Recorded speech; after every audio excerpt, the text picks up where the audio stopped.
नमस्कार, मैं दीपक पांडे आप सभी का नैन आईएएस में वेलकम करता हूं, स्वागत करता हूं। जैसे कि पहले लेक्चर में हम लोगों ने वर्ल्ड ज्योग्राफी के बारे में, विश्व भूगोल या विश्व के भूगोल के सिलेबस के बारे में हम लोगों ने स्टडी किया था कि आखिर कौन सी चीज़ें आपको जो है पढ़नी है, इसके बारे में हम लोगों ने डिस्कस किया था।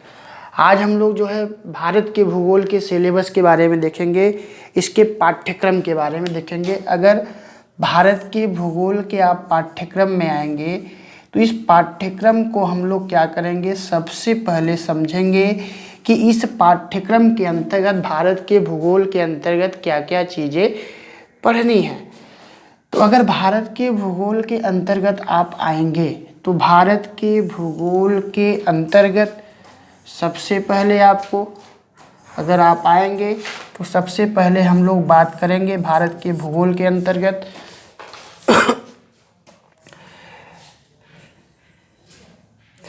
General facts about India. General facts about India.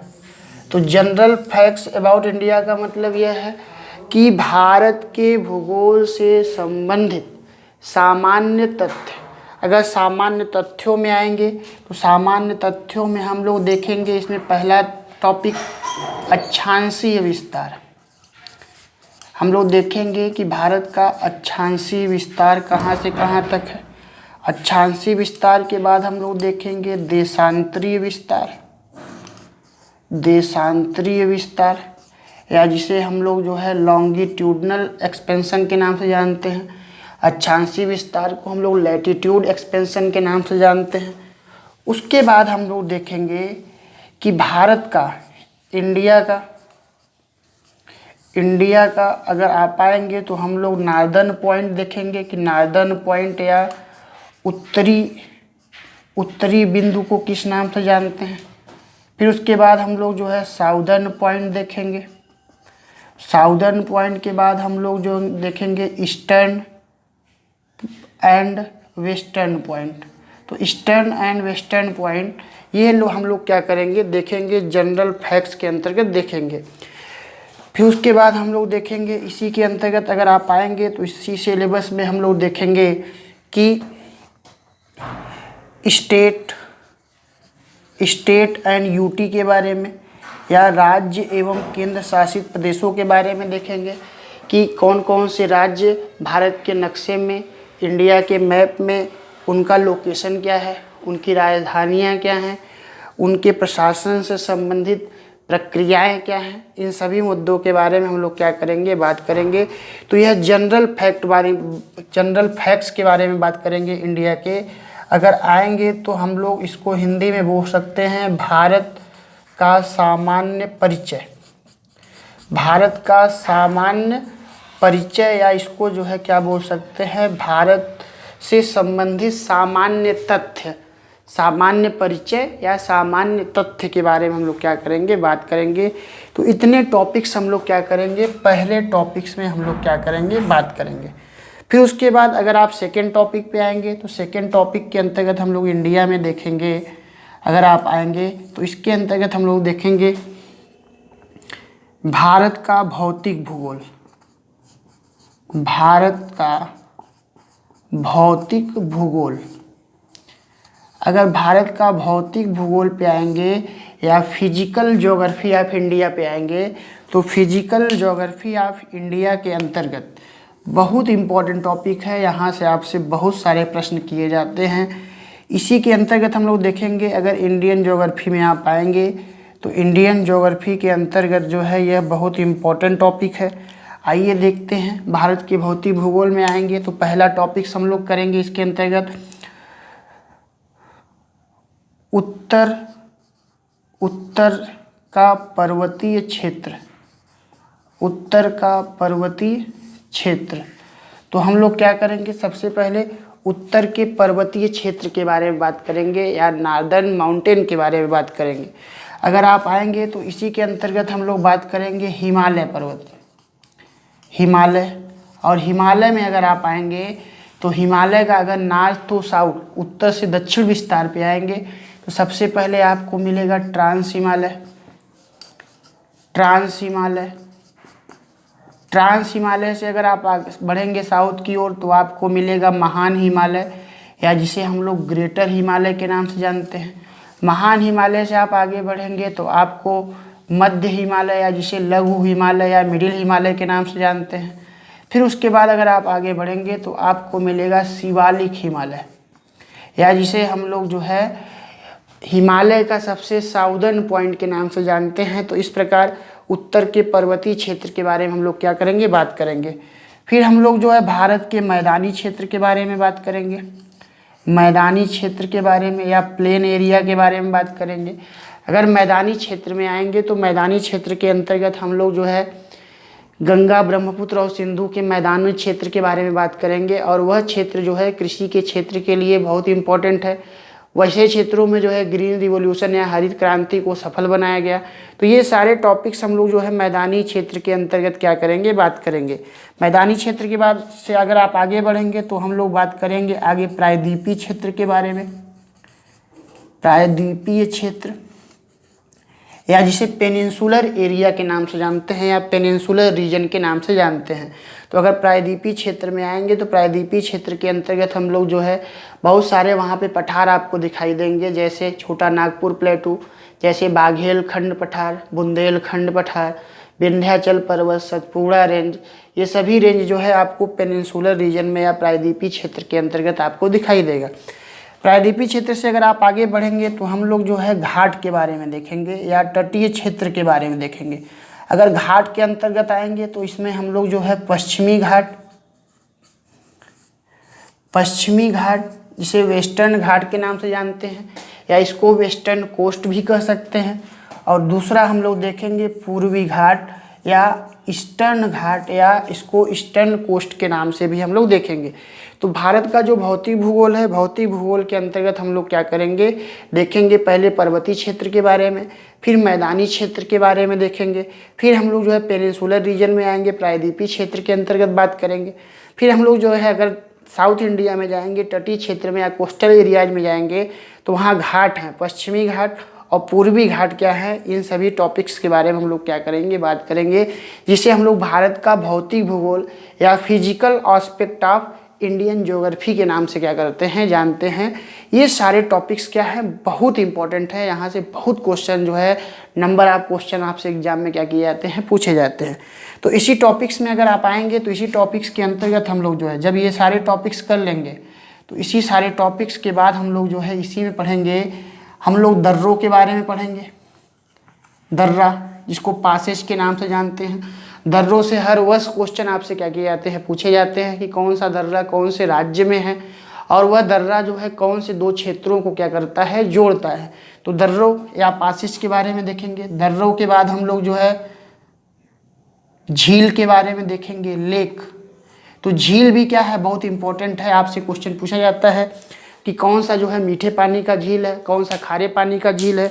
और ये जो मीठे पानी और खारे पानी के जो झील हैं, ये मीठे और खारे पानी के झील जो है आपको कौन कौन से राज्य में दिखाई देते हैं। तो अगर आप आएंगे तो ये सारी चीज़ें आपको क्या होंगी, दिखाई देंगी। तो ये जो है दर्रों के बारे में, झील के बारे में, और उसके अलावा हम लोग क्या करेंगे, नहरों के बारे में भी बात करेंगे। तो ये सारे टॉपिक्स हम लोग क्या करेंगे, इंडिया के फिजिकल ज्योग्राफी के अंतर्गत देखेंगे। और इसमें एक टॉपिक्स और बचा है, इसमें हम लोग देखेंगे यूटी के बारे में, केंद्र शासित प्रदेशों के बारे में, कि हम लोग देखेंगे कौन कौन सी चैनल किसको कौन सा अलग कर रहा है, कौन सा वहाँ पे जो है हवाएं बहती हैं। ये सारे टॉपिक्स हम लोग क्या करेंगे, इसके अंतर्गत करेंगे। भारत के भौतिक भूगोल के अंतर्गत जो बहुत इंपॉर्टेंट टॉपिक है, यहाँ से आपसे अक्सर क्वेश्चन क्या किए जाते हैं, पूछे जाते हैं। अगर इससे आगे बढ़ेंगे तो हम लोग जो है नेक्स्ट टॉपिक पे चलते हैं।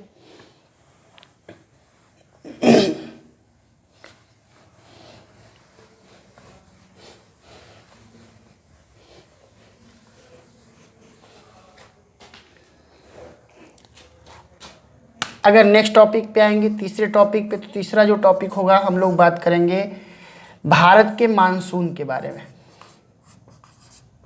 भारत का मानसून, तो इंडियन क्लाइमेट कैसा है, इंडियन क्लाइमेट को भी समझना बहुत ज़रूरी है, क्योंकि आप लोगों को पता है कि मानसून पे जो है इंडिया का खेती या एग्रीकल्चर क्या करता है, डिपेंड करता है। और ऐसा कहा जाता है कि जिस वर्ष मानसून अच्छा होता है उस वर्ष जो है खेती कैसा होता है, अच्छा होता है, पैदावार या फसलों का उत्पादन क्या होता है, अच्छे तरीके से होता है, काफ़ी भारी मात्रा में होता है। और उसके अलावा जिस वर्ष जो है मानसून अच्छा नहीं होता उस वर्ष जो है एग्रीकल्चर का प्रोडक्शन उतना अच्छा नहीं होता। तो ये सारी चीज़ें जो है आपको जो है हम लोग भारत के मानसून के अंतर्गत क्या करेंगे, बात करेंगे। तो मानसून समझेंगे कि किस तरीके से भारत में मानसून का आवागमन होता है। और जब ये मानसून आता है तो सबसे पहले जो है बंगाल शाखा और अरब सागर शाखा में बट जाती है, और बंगाल शाखा और अरब सागर शाखा में बटने के बाद यह किस तरीके से नॉर्थ इंडिया रीजन और पूरे भारत में क्या करती है, वर्षा करती है। तो यहाँ से 3 से 4 प्रकार के क्वेश्चन बहुत पूछे जाते हैं। जैसे आपसे पूछा जाता है कि ठंडियों में शीत ऋतु में उत्तर भारत में जो वर्षा होती है किसके कारण होता है। तो शीत ऋतु में जो उत्तर भारत में वर्षा होती है वह जो है वेस्टर्न डिस्टर्बेंस के कारण या पश्चिमी विक्षोभ के कारण क्या होती है, दिखाई देती है। उसके अलावा आपसे क्वेश्चन पूछा जाता है कि ठंडियों में अक्टूबर या नवंबर महीने में तमिलनाडु के तट पर, आंध्र प्रदेश के तट पर बारिश होती है, तो वह कौन से मानसून के कारण होता है। तो वह जो है लौटते हुए मानसून के कारण क्या होती है, वर्षा होती है। तो ये सारे टॉपिक्स हम लोग जो है मानसून के अंतर्गत बात करेंगे, भारत का मानसून जब हम लोग पढ़ेंगे। तो भारत का मानसून समझने के लिए वर्ल्ड में हम लोगों ने क्लाइमेटिक रीजन के बारे में बात किया था, हवाओं के बारे में बात किया था। तो उन हवाओं को जब हम लोग समझ लेंगे तो इंडियन क्लाइमेट को समझना बहुत ही आसान होगा। और हम लोग ये भी समझ जाएंगे कि आखिर कैसे मानसून जो है जब बेहतर होता है तो वर्षा अच्छी होती है और फसल कैसे अच्छे तरीके से होता है। इन सभी टॉपिक्स को कोरिलेट करके हम लोग क्या करेंगे, समझने का प्रयास करेंगे। भारत के मानसून के बाद हम लोग का जो नेक्स्ट टॉपिक होगा, चौथा टॉपिक। अगर आप चौथे टॉपिक पे आएंगे तो चौथे टॉपिक के अंतर्गत हम लोग बात करेंगे सॉइल के बारे में, मिट्टी के बारे में, सॉइल या मिट्टी के बारे में। अगर सॉइल या मिट्टी पे आएंगे तो सॉइल या मिट्टी से भी बहुत सारे क्वेश्चन आपसे पूछे जाते हैं। तो अगर सॉइल पे आएंगे, मिट्टी पे आएंगे तो सॉइल के अंतर्गत आपको जो है इसी में अलूवियल सॉइल मिलेगा। अलूवियल सॉइल के बाद आपको ब्लैक सॉइल मिलेगा। ब्लैक सॉइल के बाद आपको जो है माउंटेनियस सॉइल मिलेगा। इसी में आपको डिजर्ट सॉइल मिलेगा। इसी में आप आएंगे तो आपको लेटराइट सॉइल मिलेगा। इसी में रेड एंड येलो सॉइल मिलेगा। तो ये सभी क्या है, सॉइल से मिट्टी के क्या है, प्रकार है। इन मिट्टियों से आपसे क्वेश्चन क्या किया जाता है, पूछा जाता है कि आखिर ये मिट्टी कौन से फसलों के लिए जो है बेहतर होती हैं, कौन से फसलों में का इस मिट्टियों में उत्पादन अच्छा होता है। इन मिट्टियों में जो है कौन कौन से मिनरल्स पाए जाते हैं, कौन कौन से खनिज पाए जाते हैं। तो ये सारे टॉपिक्स जो है क्या है, बहुत इंपॉर्टेंट है। मिट्टियों से भी क्वेश्चन क्या किया जाता है, आपसे पूछा जाता है। उसके अलावा मिट्टी के बाद हम लोग देखेंगे पांचवा टॉपिक्स अगर आप आएंगे तो मिट्टी के बाद हम लोग देखेंगे इसमें वन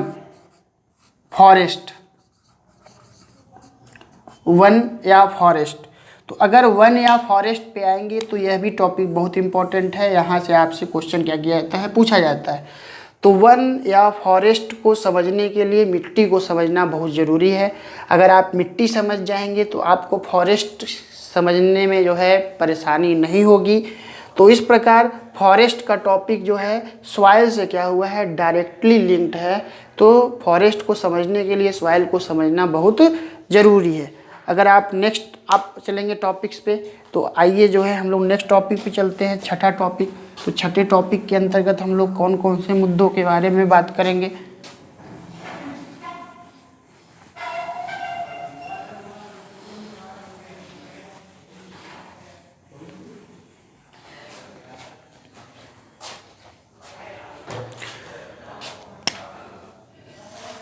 अगर छठे टॉपिक पे आएंगे तो हम लोग बात करेंगे नदियों के बारे में। नदियों के बारे में बात करेंगे, रिवर्स के बारे में क्या करेंगे, बात करेंगे। बहुत इंपॉर्टेंट है। और रिवर्स के बारे में हम लोग क्या करेंगे, देखेंगे। अगर नदियों पे आएंगे, रिवर्स पे आएंगे तो रिवर्स के अंतर्गत 3 पॉइंट बहुत इंपॉर्टेंट है। इसी 3 मुद्दों पे हम लोग क्या करेंगे, बात करेंगे। पहला कि वह नदी निकलती कहाँ से है, ओरिजिन उसका क्या है या उद्गम केंद्र क्या है। दूसरा हम लोग देखेंगे लेंथ, उसकी लंबाई क्या है। और तीसरा जो पॉइंट हम लोग देखेंगे कि इसका जो है यह इंड कहाँ पे होती है या कहाँ पे जाके जो है पूरी तरीके से क्या होती है, समाप्त होती है। एक चौथा पॉइंट भी हम लोग देखेंगे कि उस नदी पर कौन सा प्रोजेक्ट चल रहा है या कौन सी परियोजना चल रही है। तो इन 4 टॉपिक्स के बारे में हम लोग क्या करेंगे, बात करेंगे। बहुत इंपॉर्टेंट है, बहुत क्वेश्चन यहाँ से क्या किए जाते हैं, आपसे पूछे जाते हैं। तो नदियों का ओरिजिन, नदी कहाँ से निकलती है, नदियों का लेंथ, लंबाई क्या है, नदियों का एंडिंग पॉइंट कहाँ पे जाके समाप्त होती है। उसके अलावा नदियों के प्रोजेक्ट, नदियों पर कौन कौन से प्रोजेक्ट हैं, इस पे भी हम लोग क्या करेंगे, चर्चा करेंगे। बहुत पूछा जाता है कि कौन सा प्रोजेक्ट जो है, जैसे पूछ दिया जाएगा कि भाखड़ा नांगल बांध या भाखड़ा नांगल जो डैम है या जो भाखड़ा नांगल प्रोजेक्ट है वो कौन सी नदी पे है, हीराकुंड प्रोजेक्ट कौन सी नदी पे है, शिव समुद्रम कौन से रिवर्स पे है। तो ये सारे जो है आपसे क्वेश्चन के रूप में क्या किए जाते हैं, पूछे जाते हैं। इसके अलावा इसी में हम लोग जो है नदियों के किनारे जो सिटीज होते हैं, जो सिटी हैं, शहर हैं, उन शहरों के बारे में भी हम लोग क्या करेंगे, बात करेंगे कि कौन से नदी के किनारे कौन से शहर बसे हुए हैं। वहाँ से भी आपसे क्वेश्चन क्या कर देता है, पूछ देता है। नदियों में आएंगे तो नदियों के अंतर्गत आपको जो है 2 प्रकार के रिवर दिखाई देंगे। एक रिवर हम लोग देखेंगे हिमालय क्षेत्र की नदियाँ, हिमालय क्षेत्र की नदियाँ। और अगर हिमालय क्षेत्र की नदियों पे आप आएंगे तो जो हिमालय क्षेत्र से नदियाँ निकलती हैं उसमें मुख्यतः 3 नदियाँ हैं। उन 3 नदियों के बारे में हम लोग क्या करेंगे, बात करेंगे। 3 नदियों के ड्रेनेज सिस्टम के बारे में हम लोग क्या करेंगे, बात करेंगे। एक जो पहला रिवर है उसको हम लोग बोलते हैं इंडस रिवर, या जिसे हम लोग जो है सिंधु नदी के नाम से जानते हैं, सिंधु नदी। दूसरी जो नदी है हम देखेंगे वह दूसरी नदी है गंगा नदी या गंगा रिवर। तो गंगा के बारे में देखेंगे, इंडस रिवर या सिंधु नदी के बारे में देखेंगे, और तीसरा जो रिवर होगा ब्रह्मपुत्र, ब्रह्मपुत्र नदी होगी। तो ब्रह्मपुत्र नदी के बारे में हम लोग क्या करेंगे। अब ऐसा नहीं है कि ये 3 ही नदियां हैं। इंडस रिवर में आप आएंगे, सिंधु नदी पे आएंगे तो सिंधु नदी की बहुत सारी सहायक नदियां हैं, जिसमें 5 नदियां बहुत इंपॉर्टेंट है, उसके बारे में हम लोग देखेंगे। अगर आप आएंगे सिंधु नदी में तो इसी में हम लोग सतलज नदी के बारे में, झेलम नदी के बारे में, चेनाब नदी के बारे में, रावी नदी के बारे में, ब्यास नदी के बारे में, इन सभी नदियों के बारे में क्या करेंगे, डिस्कस करेंगे। गंगा में आएंगे तो आपको जो है गंगा के अंतर्गत यमुना, गोमती नदी, रामगंगा, पेनगंगा, सोन नदी, दामोदर नदी, ये सभी कोसी नदियाँ, इन सभी नदियों के बारे में हम लोग गंगा में बात करेंगे। और अगर ब्रह्मपुत्र में आएंगे तो ब्रह्मपुत्र के अंतर्गत हम लोग जो है मानस नदियाँ या जो नॉर्थ ईस्ट की नदियाँ हैं, उत्तर पूर्वी क्षेत्रों की जो नदियाँ हैं, उन नदियों के बारे में हम लोग क्या करेंगे, बात करेंगे। इन सभी नदियों में यही 4 पॉइंट क्या होंगे, कॉमन होंगे। इन 4 पॉइंट के स्तर पर हम लोग क्या करेंगे, बात करेंगे कि वो नदी का ओरिजिन पॉइंट क्या है, कहाँ से निकल रही है, वह नदी का लेंथ क्या है, लंबाई क्या है, एंडिंग पॉइंट कहाँ पे जाके समाप्त हो रही है, प्रोजेक्ट उस रिवर पे कौन सा प्रोजेक्ट चल रहा है, और उसके अलावा इम्पोर्टेंट सिटी, उस रिवर के किनारे जो है कौन सी नदी जो है बसा हुआ है। तो ये सारे टॉपिक्स हम लोग जो है रिवर के अंतर्गत क्या करेंगे, बात करेंगे। उसके अलावा आप आएंगे तो हम दूसरा टॉपिक रिवर के अंतर्गत हम लोग देखेंगे प्रायद्वीपीय क्षेत्र की नदियाँ।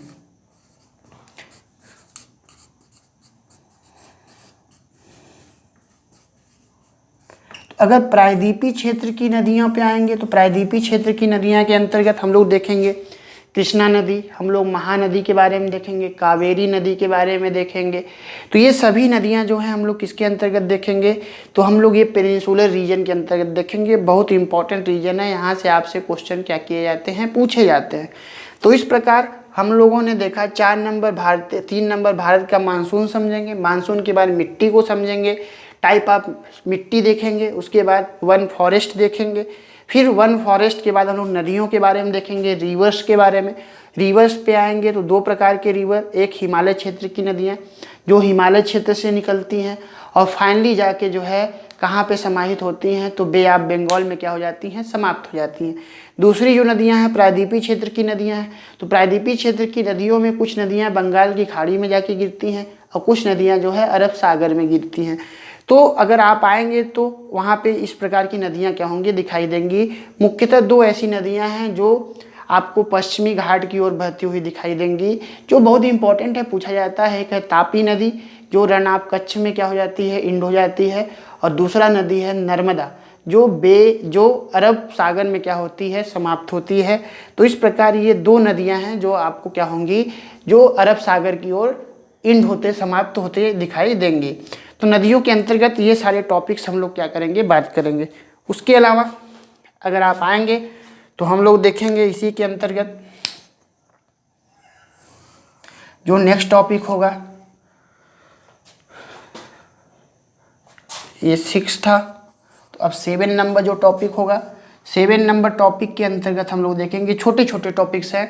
इसके अंतर्गत हम लोग देखेंगे जनसंख्या के बारे में, पॉपुलेशन। तो जनसंख्या, इंडियन पॉपुलेशन के बारे में बात करेंगे। जनसंख्या से अगर आप आगे बढ़ेंगे तो हम लोग ट्राइब्स के बारे में बात करेंगे, प्रजातियों के बारे में बात करेंगे, कौन कौन सी प्रजातियाँ कौन कौन से स्टेट में दिखाई देती हैं। प्रजातियों के बाद हम लोग देखेंगे एग्रीकल्चर, कृषि।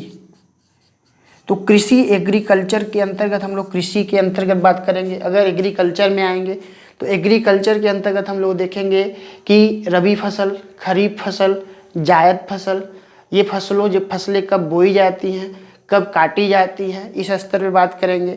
इसी में हम लोग जो है बहुत सारे रिवॉल्यूशन चलाए गए, उन रिवॉल्यूशन के बारे में बात करेंगे कि वो रिवॉल्यूशन जो है कहाँ कहाँ चलाए गए। जैसे ग्रीन रिवॉल्यूशन, जैसे आप आएंगे तो आपको पिंक रिवॉल्यूशन दिखाई देगा, वाइट रिवॉल्यूशन दिखाई देगा, सिल्वर रिवॉल्यूशन, गोल्ड क्रांति, ये सभी क्रांतियाँ चलाई गई हैं। तो ये सब एग्रीकल्चर के अंतर्गत हम लोग क्या करेंगे, बात करेंगे। कृषि के अलावा अगर आप आगे बढ़ेंगे तो इसी में उद्योग के बारे में हम लोग बात करेंगे, इंडस्ट्री के बारे में बात करेंगे। जनसंख्या, प्रजातियाँ, कृषि, उद्योग, ये सभी टॉपिक्स हम लोग करते हुए लास्ट में हम लोग देखेंगे विविध, मिसिलेनियस, विविध, मिसिलेनियस। तो मिसिलेनियस के अंतर्गत हम लोग क्या करेंगे, कौन से टॉपिक्स को शामिल करेंगे, तो इसके अंतर्गत हम लोग करेंट अफेयर्स के जो टॉपिक्स हैं उसको शामिल करेंगे। और भारत सरकार के द्वारा कोई इम्पोर्टेंट अगर प्रोजेक्ट चलाया जा रहा होगा तो उस इम्पोर्टेंट प्रोजेक्ट को हम लोग क्या करेंगे, शामिल करेंगे। तो अगर भारत के भूगोल के अंतर्गत आएंगे तो भारत के भूगोल के अंतर्गत हम लोग क्या करेंगे, ये सभी टॉपिक्स करेंगे। तो विविध में आएंगे तो विविध के अंतर्गत अगर आप आएंगे तो हम लोग जो है इसी में हम लोग देखेंगे पर्यावरण के बारे में। और अगर इन्वायरमेंट में आएंगे तो इन्वायरमेंट के अंतर्गत हम लोग जैव विविधता के बारे में बात करेंगे, जैव विविधता, या जिसको हम लोग बायोडाइवर्सिटी के नाम से जानते हैं। तो जैव विविधता या बायोडाइवर्सिटी का भी टॉपिक बहुत इंपॉर्टेंट है, आपसे क्या किया जाता है, क्वेश्चन के रूप में पूछे जाते हैं। तो जैव विविधता के अंतर्गत हम लोग जो है देखेंगे कौन सी प्रजातियां जो है डेंजरस हैं, कौन सी प्रजातियां जो है संकट अवस्था में हैं, या कौन सी प्रजातियां समाप्त हो रही हैं। इन सभी मेथड के बारे में हम लोग समझेंगे और गवर्नमेंट के द्वारा जो प्लान चलाए जा रहे हैं उनको समझेंगे। तो इस प्रकार ये जो है भारत का भूगोल का पाठ्यक्रम है, सिलेबस है। इस सिलेबस को हम लोग जो है इस एक एक करके आराम से इम्पोर्टेंट क्वेश्चन को डिस्कस करते हुए क्या करेंगे, समझते हुए चलेंगे, जिससे टॉपिक्स जो है क्लास करने के दरमियान आपका क्या हो जाए, तैयार हो जाए। तो इसको आपको सिलेबस को क्या करना है, इसी क्रम में देखना है और ऐसे ही हम लोग क्या करेंगे, सिलेबस को डिस्कस करेंगे, जिससे आपका टॉपिक कम समय में बेहतर तरीके से तैयार हो जाए। और किसी भी प्रकार का कॉम्पिटिटिव एग्जाम दें तो उससे संबंधित जो भी क्वेश्चन वहाँ पे पूछे जाएं, आप उस क्वेश्चन को बनाने में सक्षम रहें, कैपेबल रहें। तो थैंक यू, धन्यवाद। इस वीडियो को शेयर करें, कमेंट करें और अधिक से अधिक सब्सक्राइब करें, लाइक करें, जिससे भविष्य में हम आपके सामने और बेहतर कंटेंट के साथ प्रस्तुत हो सके। और ये नैन IAS का जो है पहल है वैसे लोगों के लिए जिसके पास जो है बेहतर कंटेंट अवेलेबल नहीं है, उनको बेहतर कंटेंट अवेलेबल किया जा सके, जिससे सरकारी नौकरियों में जो कंटेंट का प्रॉब्लम है उन बच्चों को कंटेंट आसानी से क्या हो सके, उपलब्ध हो सके। तो थैंक यू, धन्यवाद।